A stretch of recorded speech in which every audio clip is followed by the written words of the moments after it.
Romano. Fabrizio, how are Ciao, guys. you? All good, thank you. Fabrizio, our last guest had a cat that made a cameo on his Zoom. Do you have any pets that want to come on camera this morning? It feels like a trend. I have, but I will do next time because I have in the other room, so I will do next time. Is it a cat or a dog? No, it's a cat. It's a cat. It's a cat. See? Fabrizio's got the cat. Yeah. Okay, next time. The cat's right now on WhatsApp, waiting to see what you get.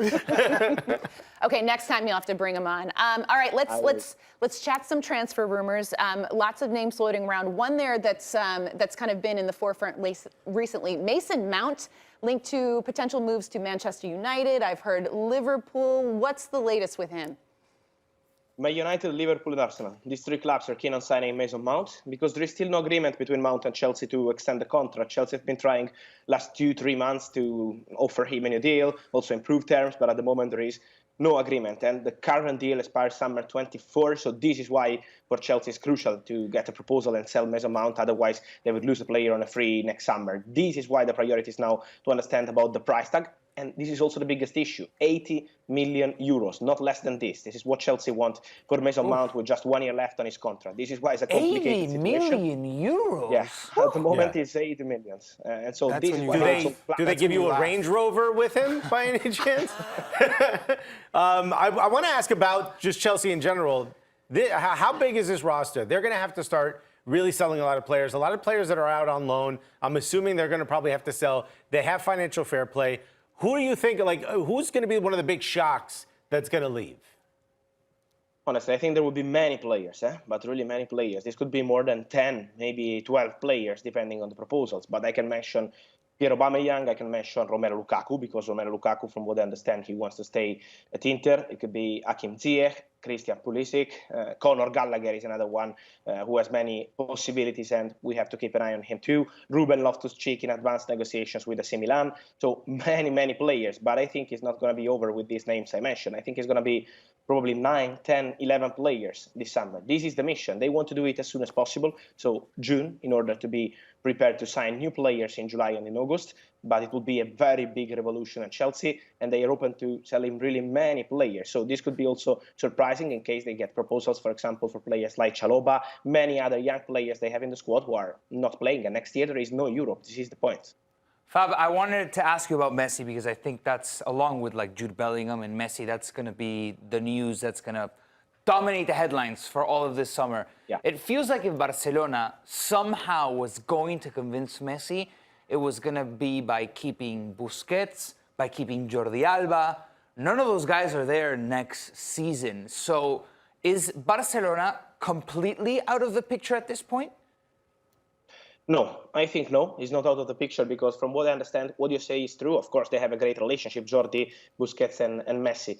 But was also crucial for Barcelona, as we said many times here, to reduce salaries. And the salaries of Jordi Alba and Sergio Busquets were really crazy, but really crazy, especially for the next season, because of an agreement they had with the players. These salaries were really particular, and so what was really needed for Barcelona to get rid of these players is sad, because they are Barcelona legends, so it was not easy also for the club to decide together with the players, but this is crucial to help the club to reduce salaries. So I think this is a negative news in a sense that they are big friends of Leo, and they wanted to play with Leo in case he's going to return to Barcelona, but this is also positive news in terms of reducing salaries. This is something crucial for Barcelona to try to make it happen. And it remains complicated because they have to sell some players too. They have to register other players like Gavi, Araujo, Marcos Alonso. All these players have new contracts signed at Barcelona, but still not registered at La Liga. And this is a crucial step before they can sign new players and bring in Leo Messi. So it remains complicated, but with Busquets and Jordi Alba salaries out now is something probably easier for Barca. Fab, have there been any positive developments for Real Madrid in their pursuit of Jude Bellingham? Yeah, I think Jude Bellingham will be a Real Madrid player. It's just a matter of time in terms of relationship between Real Madrid and Borussia Dortmund. It means that with Borussia Dortmund being busy with a title race, they don't want to sign any document this week or in the next few days because they want to, of course, respect Dortmund, respect the player. But I think starting from next week, they will try to complete everything. The agreement is really close between Real Madrid and Borussia Dortmund. They agreed personal terms with the player end of April. As we said many times, Bellingham wants to go to Real Madrid. It's a 6-year contract, so everything is ready between Real Madrid and Bellingham. They will prepare the agreement with Borussia Dortmund next week with new contacts. 100 million euros fee guaranteed, plus add-ons that could be around 20, 25 million euros. So they have to decide about the add-ons. This is the final step, and then Jude Bellingham will And Mason be a Mount new Real Madrid. For 80? What? Is there any inclination at all that what's been going on in La Liga with Vinicius and the whole racist issue with Valencia and how Javier Tebas has handled that, has that shaken Jude Bellingham's camp in any way, shape, or form? Or this is pretty much, that's it, it's a done deal? No, honestly, no. From what I understand, I also asked this question to sources close to the negotiation because, of course, it's a topic. But from what I heard, Real Madrid are prepared to fight in a very strong way in the next weeks and months and years to help all the black players they have in the squad. They have many stars, like Rudiger, Camavinga, of course, Vinicius, Rodrigo, and many others, and they will keep going with this kind of strategy. So they will fight racism together with these players, and also Jude Bellingham was happy to hear this kind of things from Real Madrid. So the position is very clear, and Real Madrid will keep going with this kind of deals, and for the player, it's not a problem. Interesting. What about Tyler Adams? If Leeds do happen to get relegated, how does that affect his future with the club?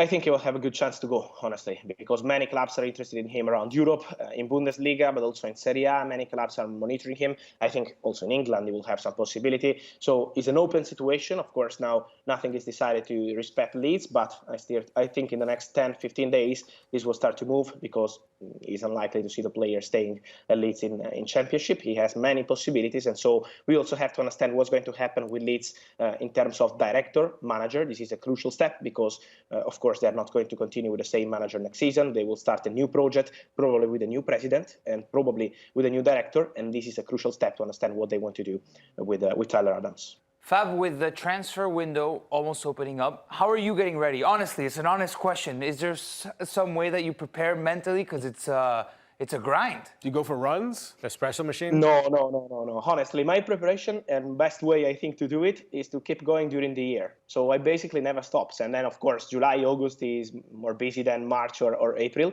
But I keep going every single day. So I text people, I call people every single day, even if the window is closed. Like in February, people sometimes say, why you are calling me? It's very early. But I like to prepare myself and to prepare the ground, for the summer transfer window. So for me, it's not a big shock or a big change. Of course, you have a big amount of things to manage, but it's fine. I like it. And are you doing all of this stuff from Milan, or during the transfer window, are you flying around a lot also?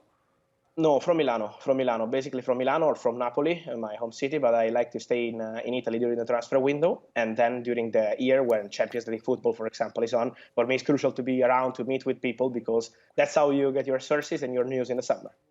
How swole are your thumbs? Can you show me your thumbs? I just want to see how much muscles you have in your thumbs. No, it's a disaster. So, where do you vacation, Fab? If you're like trying to close get away to Wi-Fi. Like, vacation is crazy for me. It's crazy. It's crazy topic. It's something really complicated because you can call it vacation, holidays, but the reality is together with my iPhone, of course, with my friends, but also with my iPhone. So it's not easy at all. I always try to do the first 2 weeks of September. This is the best moment for me because the whole market is over, and so this is very quiet. That's the best moment. Do you hate voice notes? Yeah, I do. It's absolutely great. Fab, how do you have time to be a cat owner when you are just constantly on the go and on your phone? Oh, only when my parents are here. Like now, if they come here from Napoli, okay, they bring the cat. Otherwise, it's not living with me. It's not here with me because it would be impossible. As you mentioned, I'm always around, so absolutely.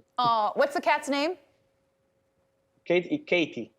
Okay, Katie. Next time we have you on, we want a Katie cameo. Sure. We will do it. Probably from Napoli. Fantastic. Hey, Fabio, can you find out if Julius Randle's staying with the Knicks or not? Let me know. Fabrizio, thank you so much for taking the time to join us today.